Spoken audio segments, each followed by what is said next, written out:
14. Abías murió y fue sepultado en la ciudad de David, y su hijo Asá lo sucedió en el trono. Durante su reinado, el país disfrutó de 10 años de paz. Asá hizo lo que era bueno y agradable ante el Señor su Dios. Se deshizo de los altares y santuarios paganos, destrozó las piedras sagradas y derribó las imágenes de la diosa Aserá.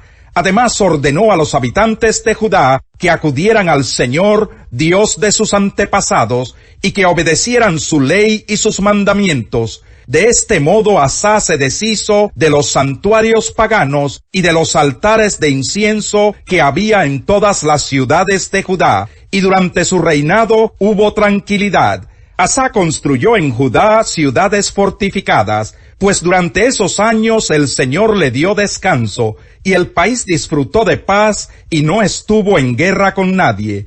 Asá les dijo a los de Judá: reconstruyamos esas ciudades y levantemos a su alrededor murallas con torres, puertas y cerrojos. El país todavía es nuestro, porque hemos buscado al Señor nuestro Dios. Como lo hemos buscado, Él nos ha concedido estar en paz con nuestros vecinos, y tuvieron mucho éxito en la reconstrucción de las ciudades. Asá contaba con un ejército de 300,000 soldados de Judá, los cuales portaban lanzas y escudos grandes, y de 280,000 benjaminitas, los cuales portaban arcos y escudos pequeños. Todos ellos eran guerreros valientes. Sera el Cusita marchó contra ellos al frente de un ejército de 1,000,000 de soldados y 300 carros de guerra, y llegó hasta Maresá. Asá le salió al encuentro en el valle de Cefata, y tomó posiciones cerca de Maresá. Allí Asá invocó al Señor su Dios, y le dijo: Señor, solo tú puedes ayudar al débil y al poderoso. Ayúdanos, Señor y Dios nuestro, porque en ti confiamos, y en tu nombre hemos venido contra esta multitud. Tú, Señor, eres nuestro Dios. No permitas que ningún mortal se alce contra ti. El Señor derrotó a los cusitas cuando éstos lucharon contra Asá y Judá. Los cusitas huyeron, pero Asá y su ejército los persiguieron hasta Gerar. Allí cayeron los cusitas, y ni uno de ellos quedó con vida, porque el Señor y su ejército los aniquilaron. Los de Judá se llevaron un enorme botín. Luego atacaron todas las ciudades que había alrededor de Gerar, las cuales estaban llenas de pánico ante el Señor, y las saquearon, pues había en ellas un gran botín. Además atacaron los campamentos, donde había mucho ganado, y se llevaron una gran cantidad de ovejas y camellos. Después de eso, regresaron a Jerusalén. Capítulo 15. El Espíritu de Dios vino sobre Azarías, hijo de Oded, y éste salió al encuentro de Asá y le dijo: Asá y gente de Judá y de Benjamín, escúchenme, el Señor estará con ustedes siempre y cuando ustedes estén con Él. Si lo buscan, Él dejará que ustedes lo hallen, pero si lo abandonan, Él los abandonará. Por mucho tiempo Israel estuvo sin el Dios verdadero y sin instrucción, pues no había sacerdote que le enseñara. Pero cuando en su tribulación se volvieron al Señor, Dios de Israel, y lo buscaron, Él les permitió que lo hallaran. En aquellos tiempos no había seguridad para ningún viajero, sino que los habitantes de todos los países sufrían grandes calamidades. Las naciones y las ciudades se destrozaban unas a otras, porque Dios las castigaba con toda clase de calamidades. Pero ustedes manténganse firmes y no bajen la guardia, porque sus obras serán recompensadas. Cuando Asá oyó este mensaje del profeta Azarías, hijo de Oded, se animó a eliminar los detestables ídolos que había en todo el territorio de Judá y Benjamín, y en las ciudades que había conquistado en los montes de Efraín. Además restauró el altar del Señor que estaba frente al atrio del templo del Señor.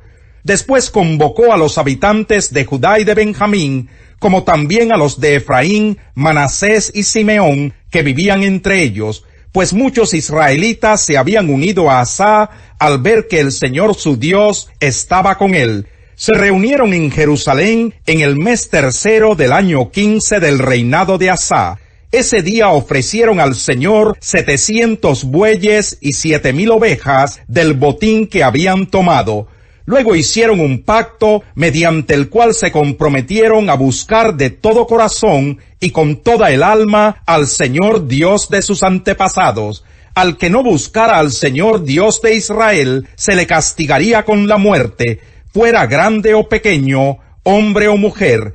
Así lo juraron ante el Señor a voz en cuello, y en medio de gritos y toques de trompetas y de cuernos. Todos los de Judá se alegraron de haber hecho este juramento, porque lo habían hecho de todo corazón y habían buscado al Señor con voluntad sincera, y Él se había dejado hallar de ellos y les había concedido vivir en paz con las naciones vecinas. Además, el rey Asa destituyó a su abuela Macá de su puesto como reina madre, porque ella había hecho una escandalosa imagen de la diosa Aserá. Asa derribó la imagen, la redujo a polvo y la quemó en el arroyo de Cedrón. Aunque no quitó de Israel los santuarios paganos, Asa se mantuvo siempre fiel al Señor, y llevó al templo de Dios el oro, la plata y los utensilios que él y su padre habían consagrado. Durante los primeros 35 años del reinado de Asa no hubo guerra. Capítulo 16. En el año 36 del reinado de Asa, Baasa, rey de Israel, atacó a Judá y fortificó Ramá para aislar totalmente a Asa, rey de Judá. Entonces Asa sacó plata y oro de los tesoros del templo del Señor y del palacio real, y se los envió a Ben-Hadad, rey de Siria, que gobernaba en Damasco. También le envió este mensaje: hagamos un pacto entre tú y yo, como el que hicieron tu padre y el mío. Aquí te envío oro y plata. Anula tu pacto con Baasa, rey de Israel, para que se marche de aquí. Ben-Hadad estuvo de acuerdo con el rey Asa y dio a los jefes de su ejército la orden de atacar las ciudades de Israel. Así conquistaron Iyón, Dan y Abel-Mayim y todos los depósitos que había en las ciudades de Neftalí. Cuando Baasa se enteró, suspendió las obras de fortificación de Ramá.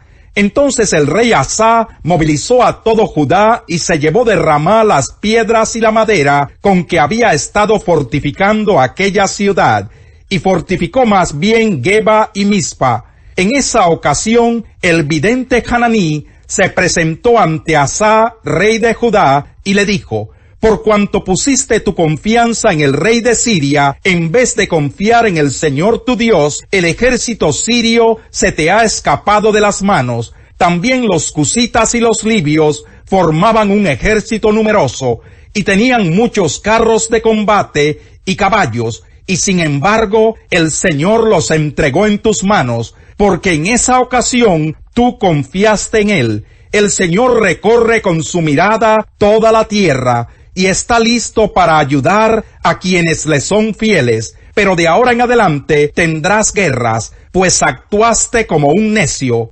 Asa se enfureció contra el vidente por lo que éste le dijo, y lo mandó encarcelar. En ese tiempo, Asa oprimió también a una parte del pueblo. Los hechos de Asa, desde el primero hasta el último, están escritos en el libro de los reyes de Judá e Israel. En el año 39 de su reinado, Asa se enfermó de los pies, y aunque su enfermedad era grave, no buscó al Señor, sino que recurrió a los médicos. En el año 41 de su reinado, Asa murió y fue sepultado con sus antepasados.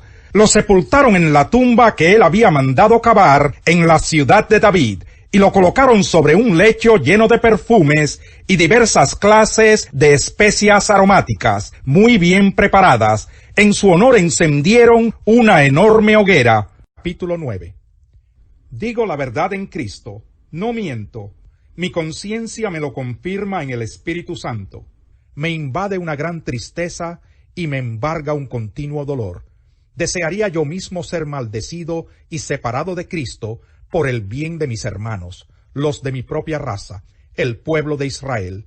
De ellos son la adopción como hijos, la gloria divina, los pactos, la ley y el privilegio de adorar a Dios y contar con sus promesas.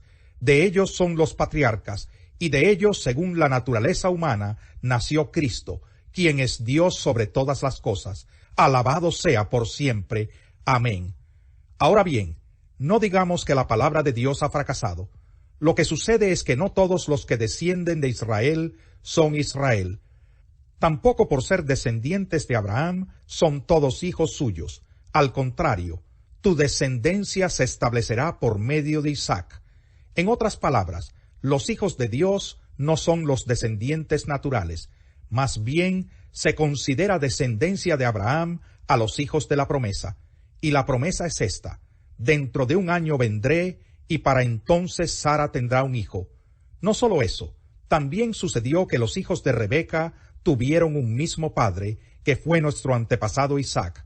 Sin embargo, antes de que los mellizos nacieran o hicieran algo bueno o malo, y para confirmar el propósito de la elección divina, no en base a las obras, sino al llamado de Dios, se le dijo a ella: el mayor servirá al menor. Y así está escrito: amé a Jacob, pero aborrecí a Esaú. ¿Qué concluiremos?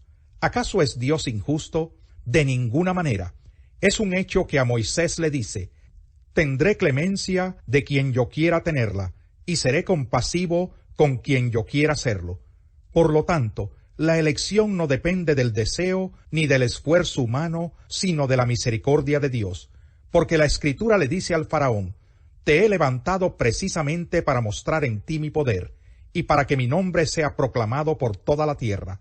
Así que Dios tiene misericordia de quien Él quiere tenerla, y endurece a quien Él quiere endurecer. Pero tú me dirás: entonces, ¿por qué todavía nos echa la culpa a Dios? ¿Quién puede oponerse a su voluntad? Respondo: ¿quién eres tú para pedirle cuentas a Dios? ¿Acaso le dirá la olla de barro al que la modeló: ¿por qué me hiciste así?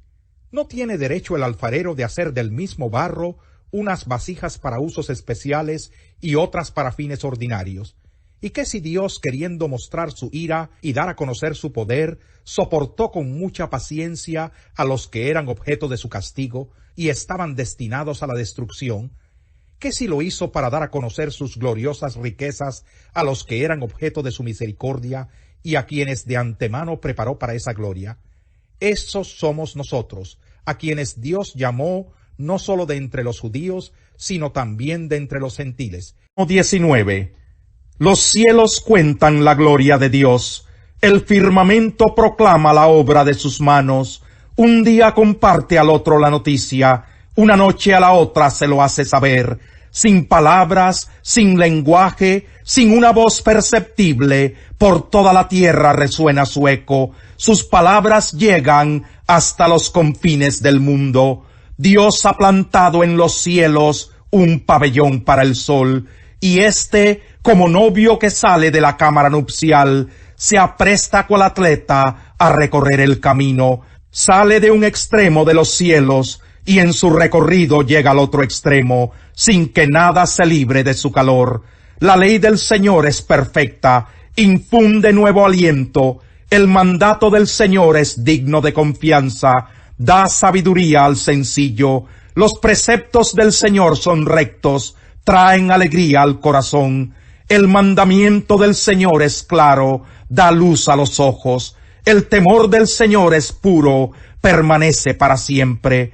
Las sentencias del Señor son verdaderas, todas ellas son justas. Son más deseables que el oro, más que mucho oro refinado. Son más dulces que la miel que destila del panal. Por ellas queda advertido tu siervo. Quien las obedece recibe una gran recompensa. Quien está consciente de sus propios errores, perdóname aquellos de los que no estoy consciente. Libra además a tu siervo de pecar a sabiendas. No permitas que tales pecados me dominen, así estaré libre de culpa y de multiplicar mis pecados. Sean pues aceptables ante ti mis palabras y mis pensamientos, oh Señor, roca mía y redentor mío. El vino lleva a la insolencia y la bebida embriagante al escándalo. Nadie bajo sus efectos se comporta sabiamente.